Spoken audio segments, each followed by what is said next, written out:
Hi guys, and welcome to the first of a two-part tutorial series where I'm going to be showing you how I pattern and make a pair of puffy handpaws.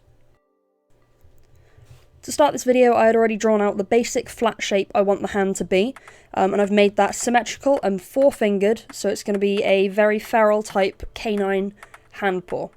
You can see in the picture that I'm showing you here, I tried a few different options for my paw pad shape and decided on the size and shape that I wanted, which is what I've gone with for this pattern. As this pattern is symmetrical, I only have two fingers which I'll then flip for the other side of the hand. As such, I take these two finger patterns and trace them onto 1-inch foam and cut them out. I'm going to use this foam to carve into the shape of the fingers so that I can get the right shape to create the top of the finger out of for the final pattern.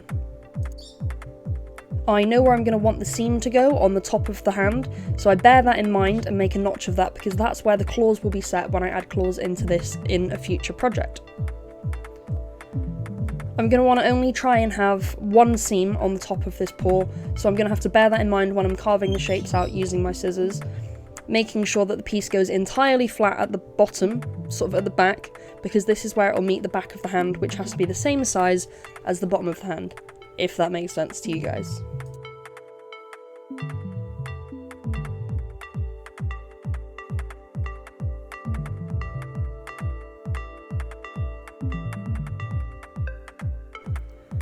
After cleaning these fingers up, I'm just going to cover them in duct tape on the back like you would in any patterning situation like doing the fursuit head. No need to do the bottom. You might want to wrap the tape around the bottom of the piece so that it's easier to make sure it fits snugly. I didn't, but it's up to you guys.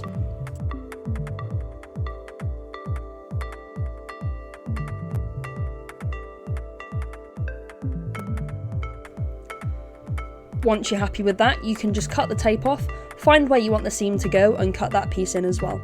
Repeat this for the other finger and press these down onto cardstock afterwards to keep them nice and straight and flat, and then I'm actually going to trace them onto cardstock again so that I know there's no tape that's going to be distorting the shape of the pattern piece.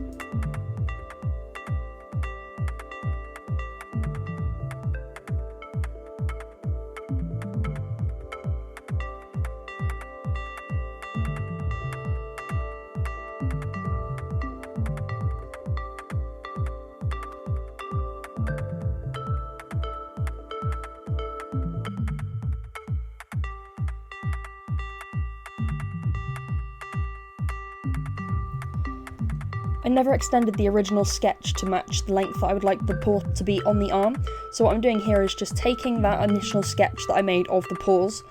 folding a piece of paper in half, and I'm drawing this out again, making sure I include the full length of the arm within my pattern piece.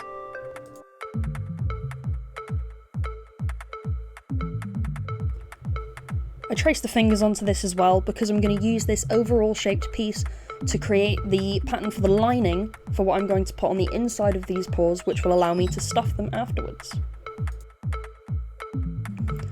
On all of my final pieces of the pattern, I'm just going to mark whether they include a seam allowance or not, which mine do not, however you can include that into the pattern if you would like, and just a little note of the fur direction as well.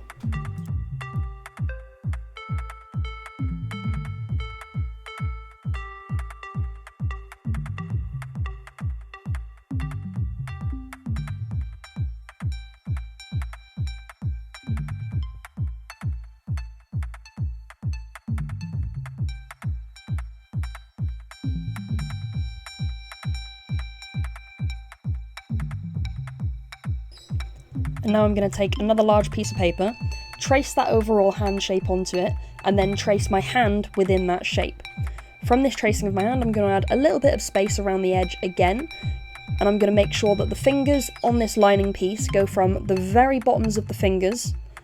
to the very tops of the fingers, because this is where I'm going to stitch that piece of lining into place to make sure that it doesn't shift around inside the hand.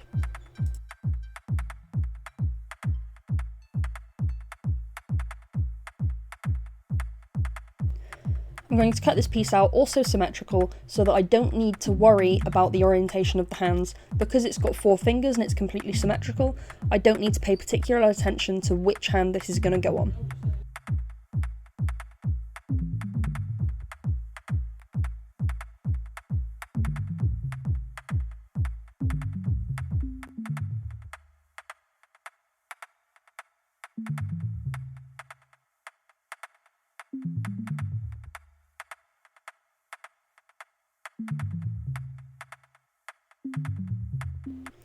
Once these are all cut out, I'm just going to finalise my note taking, make sure I cut out the actual parts where the pads will go, because I'll use this to trace the pad fabric as well, and then that's my pattern complete.